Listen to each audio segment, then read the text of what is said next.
The Netflix film Sirens of the Deep is based on the short story A Little Sacrifice by Witcher author Andrzej Sapkowski. It made a few changes from the original story. So what happened in the books? Hi everyone, this is Robert. Welcome to In Deep Geek. On this channel we cover The Witcher in depth, as well as The Lord of the Rings and A Song of Ice and Fire. Welcome. This is another collaboration with the excellent History of Westeros. Please do check out their podcast and YouTube channel. There's a link in the description. A Little Sacrifice is the fourth of 6 short stories in the second Witcher book, Sword of Destiny. It follows the story Eternal Flame and is just before the Sword of Destiny itself. It seems to take place in the late 1250s or early 1260s, 5 to 10 years before the events of Blood of Elves, the first full-length novel, and the setting is the nation of Cidaris, which in our world is a type of sea urchin, but on the continent it is a small kingdom known for, fittingly, shipbuilding and maritime trade. That's the setup. Now to the story. Geralt the Witcher is facing a difficult situation involving a creature from the sea, but he's not fighting her, as you might expect from a Witcher. He's helping her arrange a marriage. Her name is She-Naz, and she is a beautiful mermaid with a voice to match her appearance. But the prospective couple do not speak the same language, so Geralt is acting as a translator. She and her suitor, Duke Aglovale, are engaged in a bitter argument over their relationship. In some ways it is a typical lover's quarrel, but in other ways it is anything but. She wants him to live underwater with her when they are married, making the little sacrifice of exchanging his legs for a tail like hers. She-Naz believes that if Duke Aglovale loves her, he'd do it. The problem is that Duke Aglovale is not a merman, nor any sort of sea creature. He is in fact the human sort of creature, and thus very much lacking in gills. But the mermaid gives him an ultimatum. He will make that little sacrifice, or there will be no wedding. This angers the Duke, which in turn has a trickle-down effect on our Witcher-turned-interpreter. He declares that, in terms of payment, there will be results, or there will be no money. This puts Geralt, as well as Dandelion, Jaskier, who is with him, in a difficult position, because they are low on cash and hungry. Thankfully, a short-term solution is at hand. Dandelion is invited to play at a wedding, meaning payment and a chance for them both to partake in the wedding feast. And at the feast, they meet another bard, Essie Davin, aka Little Eye. Surprisingly, to both reader and Witcher, Dandelion's relationship with Essie Davin is not one of professional rivalry or jealousy. Indeed, it is not only platonic, but borderline familial. Geralt, however, has less familial feelings, thinking dreamily that the phrase "eyes like stars" would for once be fitting when it came to Little Eye, rather than poetic license. However, the plot intervenes at this point in the shape of Duke Aglovale, he of the mermaid girlfriend, who has shown up at the wedding uninvited. He has another problem, and needs Geralt again. A boat was found, with all hands missing. The crew had been massacred, and blood is everywhere. No one seems to know who is responsible.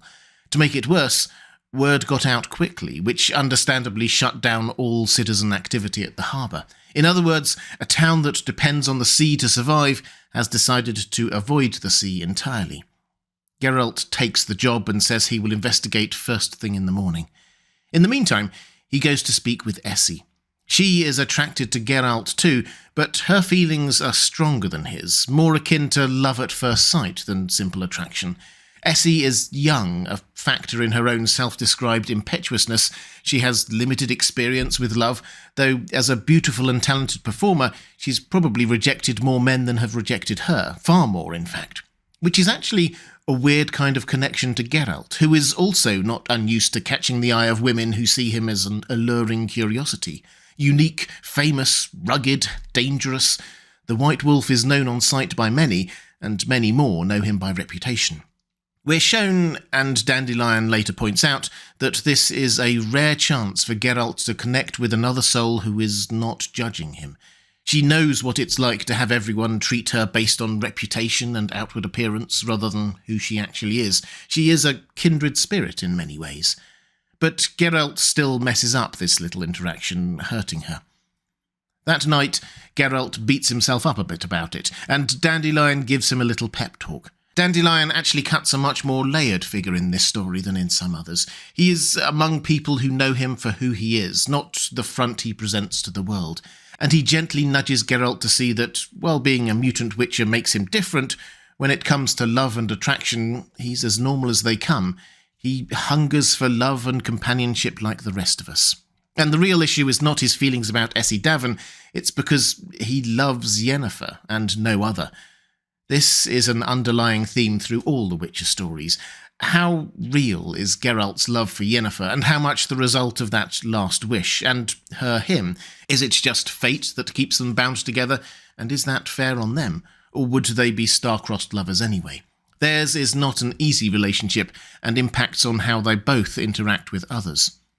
With all that running through his mind, Geralt sets out in the morning to deal with the massacre on the Pearl diving ship, only to find Essie Davin already there at shore. They continue with their rather awkward interactions until Shinaz, the mermaid, appears, telling them what a lovely couple they are, while expressing more frustration at her duke's unwillingness to make that little sacrifice of his legs. Geralt responds by saying Essie is not his beloved, that he barely knows her, which again hurts Little Eye, given that she's basically just fallen in unrequited love at first sight with this man, but shows a lot more emotional maturity than Geralt in all this, and carries on anyway, talking to Shinaz in her own language too. Helped by Essie, Geralt realises that whoever attacked that boat might have come from as far away as a pair of volcanic reefs called the Dragon's Fangs, normally far out to sea, but when the tide is out, walkable. They put this to Shinaz, who angrily tells them to stay away, to not go near the steps. The steps? Underwater? This is new information for the Witcher. Shinaz swims off angrily, and Geralt and Dandelion go to investigate the steps. While investigating, the pair of them hear an ominous bell-like sound from below. It reminds Dandelion of the words to a legend that he begins to recite, but after only 2 lines, several creatures burst from the water, creatures with the eyes of a fish, but with legs and hands and swords, spears and armour. They look scary, but also very much like the kinds of creatures who might have attacked that boat. Geralt fights off 3 of them, buying respite for Dandelion to haul him up to higher ground where they can begin to flee. More of them come. Some he kills, but he's wounded and concerned. The tide has returned and he's not sure he'll escape. Despite all his skills, he is vastly outnumbered and the water is rising. He is out of his element and losing. He thinks of Yennefer and promises himself he'll go to her and try again, if he survives. As if reading his mind, Shinaz reappears in regal fashion, riding a dolphin and wielding undersea authority beyond our ability to fathom. She blows a conch, countering the booming bells from below and stopping the chase momentarily. The mermaid shouts a greeting and tells Geralt to flee. The sea, she says, is not for him. Geralt is only too happy to agree. And at least they now know who attacked that boat. Not that Aglaval will pay, even now. Where's the evidence, he demands. They are left to advise him to steer clear of the dragon's teeth and those stairs. Not that Aglaval is in the mood to take advice. He's already listening to his steward talk about access to the valuable pearl fields and what formations of archers might work best against these new creatures. Essie begs him, saying the sea is not for him, and Aglaval's response is swift. We shall learn whither lead those steps. Further, we shall descend those steps. We shall find out what is on that side of the ocean, if there is anything there at all. And we shall draw from the ocean everything we can. If not we, then our grandsons will do it, or our grandsons' grandsons. It is just a matter of time. Yes, we shall do it, though the ocean will run red with blood. It is then that Shinaz, the mermaid, suddenly enters the room, on 2 legs. She's visited a sea witch, exchanging her tail for legs. The arrogant and proud Aglaval actually bends his 2 legs, dropping to his knees. He's astonished and unable to say much, but she has just the right words for him. What kind of love would it be if the one who loves were not capable of a little sacrifice? Indeed. And those who have watched the Netflix show Sirens of the Deep, which is based on this short story, will know this is where perhaps the greatest change is made. I'll leave you to decide for yourselves whether it still caught the themes of the original story. because back at their lodgings it's time for our heroes to clean up. Before they were attacked, Dandelion had gathered a sackful of mollusks that he hoped would yield a pearl or three. As Geralt puts it, fate heard him and did what had to be done. A beautiful, faintly blue pearl emerges from the mess, and Essie is moved. She tells Geralt how strongly she feels about him. The emotions flood out, and Geralt sits silently beside her, unwilling or unable to comfort her or hold her or anything else, because his heart is Yennefer's. He's unwilling to make that little sacrifice to give her what she needs in that moment.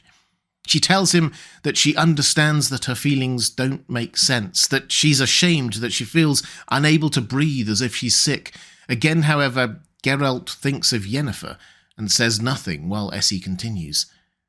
This is where Sapkowski seems to intend that we, the reader, interpret these characters' complex emotions through the lens of our own perceptions and feelings, that we consider our own chaotic, inexplicable experience with such emotions, which serves to remind us that love is indescribable. Dandelion does intervene again, though, reprimanding them both and telling them to just tell each other all their feelings. Essie not to expect his love, as that belongs to another, and Geralt not to compare her to Yennefer, just enjoy their connection for their last evening together. We read that Geralt and Essie stood for a long time, leaning against a misshapen willow tree bent over the water. They stood holding hands. Then the Witcher spoke softly for a long time, and Little Eye was full of tears. And then, by the gods, they did it, she and he, and everything was all right.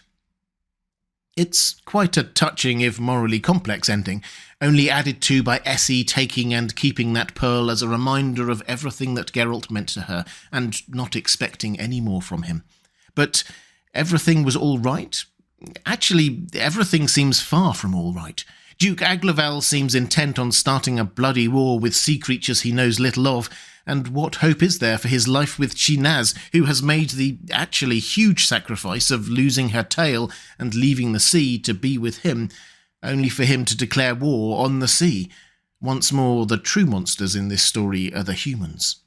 Then we're told that Essie and Geralt parted and never saw each other again, that she died from the plague just 4 years later, and Dandelion buried her deep in the woods with her lute and that pearl she had treasured all that time. It is a gut punch of an ending. The story could have ended before then, and we'd never have known. But we're also told that Dandelion composed a ballad that last night they were all together, about a witcher and a poet who met by the seashore and fell deeply in love, and were never parted. The happy ending perhaps he, and even we, wanted from this story. The everything was all right ending. But as we're told, he never sang it. Never. To no one. At least, no one that he knew. For the last lines of the story tell us that very night, as he was composing the song, right before the dawn, while it was still dark, a hungry, vicious werewolf crept up to their camp, but saw that it was Dandelion. So he listened for a moment, and then he went on his way. Their lives were spared by that song of love that never was. If you'd like more videos like this, diving into the world and lore of The Witcher, there's a link to my playlist on the left of your screen. Or to support this channel, thank you. There's a link to my Patreon page on the right of the screen. That's all for this time. Thanks for watching. I'll see you again soon.